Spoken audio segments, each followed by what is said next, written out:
This is Mr. Eugene, and today we're discussing something uncomfortable, something most men don't recognize until it's too late. How marriage systematically transforms confident, self-respecting men into simps. Not through any single catastrophic event, but through gradual erosion of boundaries, dignity, and self-respect until you wake up one day and realize you've become the guy everyone laughs at. The guy who sacrifices everything for a woman who doesn't respect him. The guy who's lost himself completely in desperate attempts to keep peace with someone who will never be satisfied. About 10 years ago, I was at a business dinner with colleagues, successful men, guys I respected, and somehow the conversation turned to relationships and marriages. One of the younger guys, maybe early 30s, mentioned he was getting serious with his girlfriend. And one of the older men, guy in his 60s who'd been divorced twice, gave him some advice. Just remember, the moment you start bending over backwards trying to keep her happy at the expense of respecting yourself, you've become what my son calls a simp. And once you're there, the marriage is already dead. I'd heard the word vaguely, probably from internet or younger people at work, but I'd never really understood what it meant. So that night, sitting in my hotel room after the dinner, I looked it up. Urban Dictionary, a man who dedicates all his resources, time, energy, money, to a woman who has no real interest in him, at the expense of his self-respect and dignity. And I sat there thinking about men I knew, friends, colleagues, men who fit that definition perfectly, not in casual dating scenarios, but in their own marriages. Men who'd become simps to their wives. Men who'd sacrificed their dignity trying to keep her satisfied. Men who'd lost themselves in service to someone who would never be satisfied no matter how much they gave. And before we get into this, let me tell you why this matters and why I'm willing to discuss something most men are too ashamed to acknowledge. Because the psychological damage of becoming a simp in your marriage, of slowly surrendering your self-respect and dignity to keep peace with someone who doesn't respect you, is profound. It creates shame that sits in your psyche for years. It creates depression, self-loathing, identity crisis. Most men don't even recognize what happened to them until years after divorce, when they finally have distance to see clearly how thoroughly they lost themselves. And I'm tired of watching men suffer this in silence because they don't have language to describe what's happening to them. So if you're here expecting me to mock simps or tell you to, just be more alpha, you're in the wrong place. This is about understanding how good men get systematically destroyed through subtle psychological manipulation in marriage, and how to recognize it before it destroys you. Stay with me. Today we're examining how marriage turns men into simps, the conversation that plants the seeds of your destruction, and why this dynamic is more psychologically damaging than most men realize. The spectrum of simping. First, let's understand, simping exists on a spectrum. You can be a minor simp or a major simp, and there's a thin line between simping and seduction. When you're dating, when you're trying to attract a woman who hasn't chosen you yet, you might overdo it a bit. Flowers, attention, effort to impress her. That's not simping. That's seduction. That's appropriate courtship behavior. The line gets crossed when she's clearly not interested, when she says she has a boyfriend, when she tells you she's not looking to date, when she makes clear through words or actions that she doesn't view you romantically, and you continue lavishing her with gifts, attention, emotional support. When you become her emotional tampon so she can cry on your shoulder about her boyfriend. When you're clearly being used but you keep investing anyway, hoping something will change. That's simping. You've crossed from seduction, appropriate pursuit of mutual relationship, to simping, one-sided investment in someone who's using you. The marriage paradox. Now here's the paradox. Technically, it should be impossible to simp in your marriage because you already won. You already seduced her. You already demonstrated sufficient masculine qualities to attract her, to earn her commitment, to get her to marry you. You hit the ultimate relationship milestone. You won the game. And yet somehow, 5, 10, 15 years into marriage, many men find themselves behaving exactly like simps. Sacrificing everything, walking on eggshells, desperately trying to keep her satisfied, losing self-respect and dignity in the process. How does this happen? How do confident, masculine, self-possessed men who successfully attracted wives and built families end up as simps in their own marriages? A friend's story. Let me tell you about a friend of mine. Call him Mark. Successful guy, owned his own business. When I met him in his late 20s, he was confident, self-possessed, had clear boundaries, the kind of guy who knew what he wanted and didn't apologize for it. He met his wife, dated for a couple years, got married. Everything seemed solid. He was providing well, building the business, starting a family. From outside, it looked like the model marriage. But over the years, I watched something change in him. Something subtle at first. He started canceling plans with friends, always because she needed something or wasn't feeling well or there was some household thing that couldn't wait. He stopped pursuing hobbies he'd been passionate about. He seemed constantly stressed, constantly trying, constantly falling short of something. About 10 years into his marriage, we had a conversation over drinks, and it all came out. He told me about how nothing he did was ever enough, how he'd work 60-hour weeks to provide for the family, then come home to complaints about things he hadn't done around the house, how he'd taken over most of the household management and childcare on top of his work, and she'd still complain he wasn't pulling his weight, how he'd stopped voicing his own needs because they always led to conflict, how he'd become an apology machine, constantly saying sorry for things that weren't his fault just to keep peace. "I don't even recognize myself anymore," he said. "I used to have boundaries. I used to stand up for myself. Now I'm just trying to keep her from being angry all the time." And she's still angry. That conversation stuck with me, because I'd watched the transformation happen over years, watched a confident man become a shell of himself, walking on eggshells, sacrificing his identity trying to keep someone satisfied who would never be satisfied. Mark was a simp in his own marriage, and he knew it, and the shame of recognizing that was eating him alive. The honor of sacrifice. So how does this happen? It starts with something we're taught as boys. There's honor in sacrifice. Sacrificing yourself for a larger cause is noble, virtuous, masculine. We see it in war movies and hero stories and cultural narratives about what good men do. Real men sacrifice their own comfort, their own needs, their own well-being for people they love, for country, for family, for their women and children. Marriage becomes the perfect opportunity, the perfect excuse to live this out, to put wife and kids ahead of your own needs, to sacrifice your time, your energy, your health, your hobbies, your friendships, everything for family. And when kids arrive, you feel like Superman. You'll work extra hours. You'll handle things around the house. You'll do whatever it takes to make sure wife and kids are safe, healthy, thriving. You're the provider, the protector, the rock everyone depends on. And you take pride in that sacrifice. Here's the problem. She doesn't see it as sacrifice. She sees it as baseline expectation. All the extra hours at work, that's what you're supposed to do. You're the man. That's your job. All the household contributions, that's just helping out. That's the bare minimum of participation. From external perspective, people would say he's really giving a lot to this relationship. But she doesn't see it that way. She sees the things you're not doing. She sees the gap between what you're providing and what she expects. And she believes she's carrying disproportionate burden, maybe with kids, maybe with household, maybe emotionally. So she's going to ask for more. And this is where the seeds of simping get planted. The conversation that changes everything. Every married man has some version of this conversation. Mark described his version to me, and I've heard variations from dozens of other men. Once you have it, the trajectory towards simping is set in motion. It goes like this, her. "I don't think you're doing enough around the house." "You? What are you talking about?" "I think I do a ton around the house. I'm helping out a lot." "Her, there's just so many things that need to be done that you don't see." "You, well, if you tell me what needs to be done, I'll do it." "Her, I don't want to have to tell you. I want you to just know what needs to be done." That's it. That's the trap. That's the seed of your simping being planted. You think, okay, I just need higher awareness. I need to pay more attention. I'll try harder to notice what needs doing. But here's what you don't realize. By the time this conversation happens, there's already been withdrawal of affection, silent treatments, expressions of dissatisfaction, implicit threats that unless you improve, you're not getting sex, affection, companionship, the things you got married for in the first place. So you're motivated. You want peace. You want intimacy. You want your best friend back. So you try. You look for things to do. You start doing extra stuff. You buy gifts. You ask constantly, "How are you feeling? Is there anything I can do for you?" You're trying so hard to make her happy because you've internalized the belief, happy wife, happy life. If I can just keep her satisfied, we'll both be happy.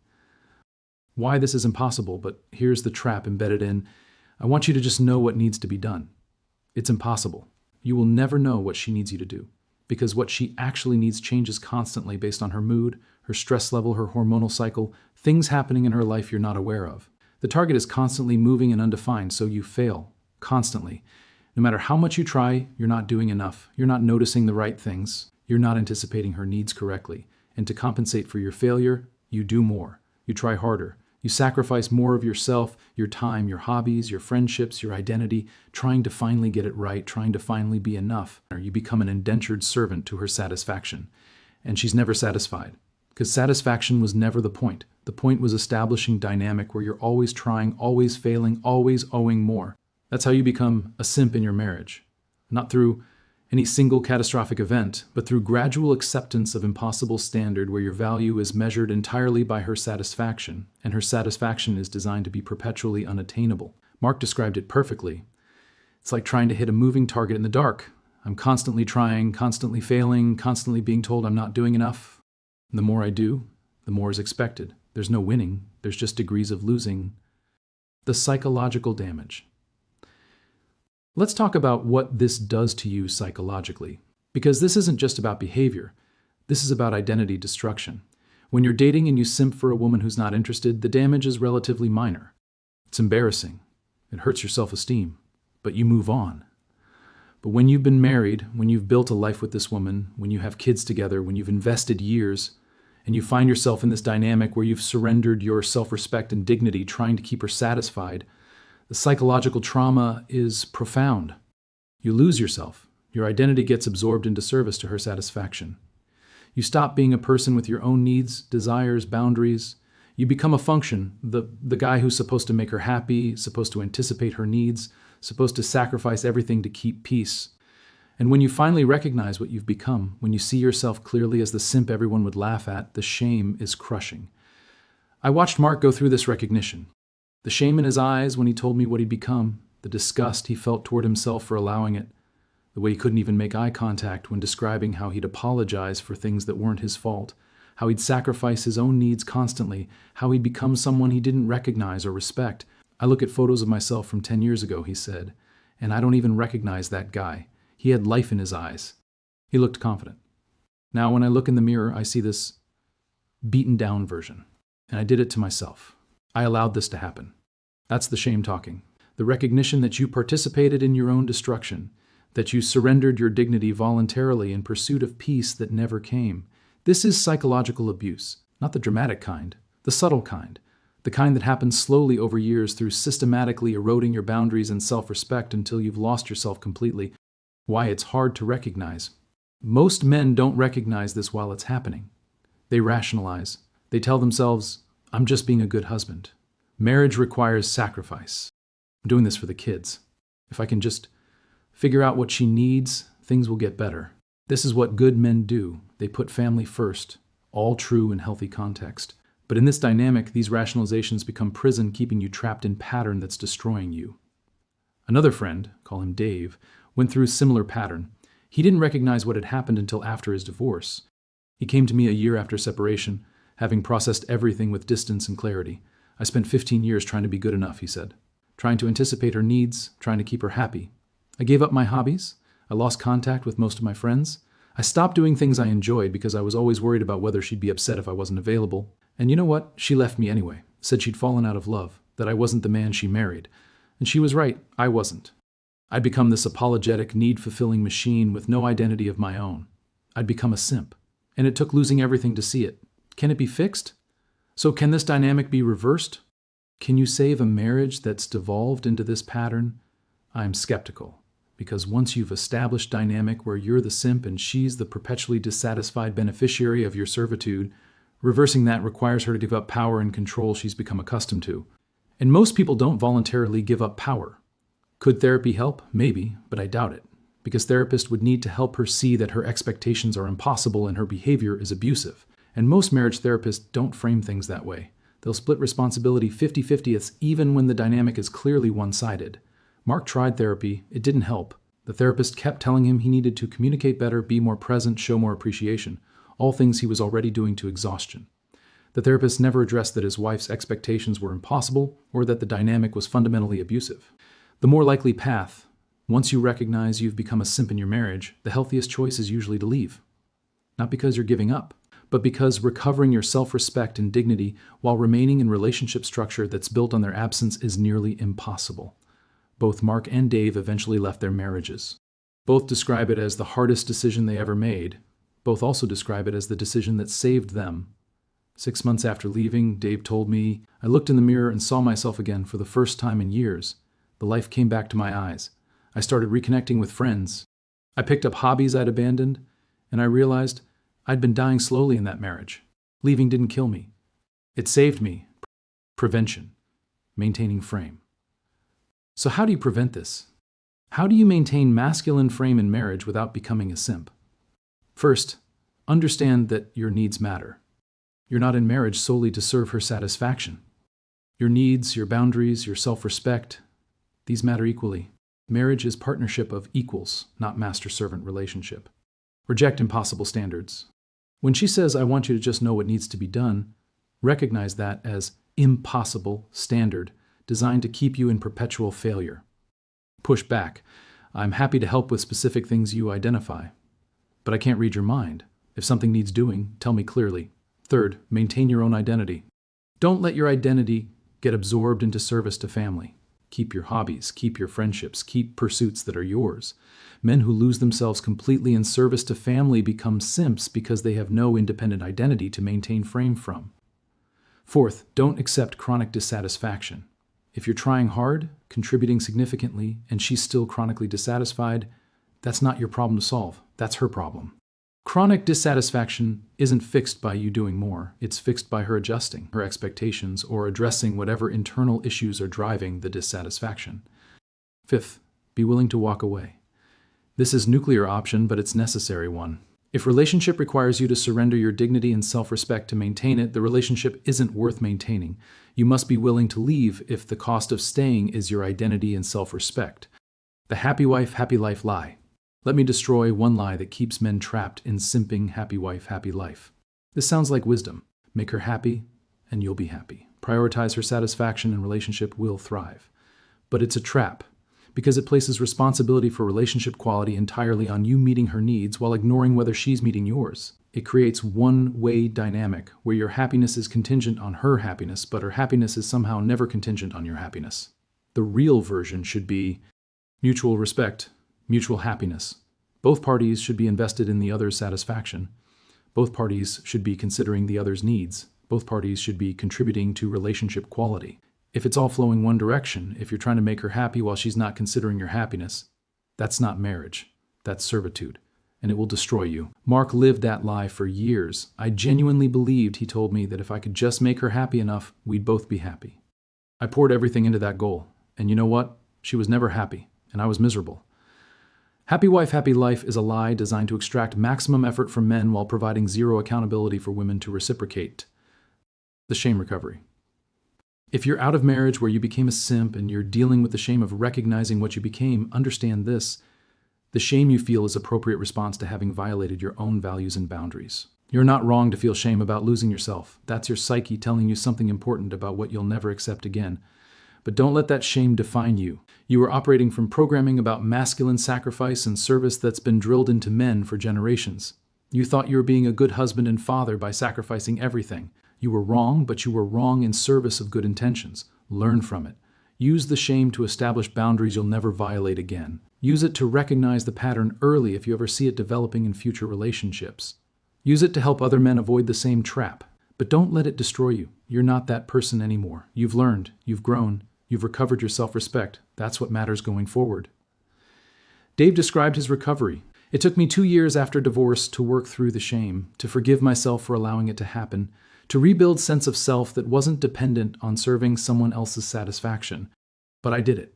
And now I have boundaries I'll never violate again. I'll never lose myself like that again. Final thoughts. Let me tell you why I'm sharing these stories despite how painful they are to hear. Because men need to hear this. Men need language to describe what's happening to them in marriages where they're slowly losing themselves in service to impossible standards. I've watched too many friends go through this. Good men, capable men, men who became shells of themselves trying to satisfy women who would never be satisfied. Men who lost years to shame and self-loathing because they didn't recognize the pattern until it was too late.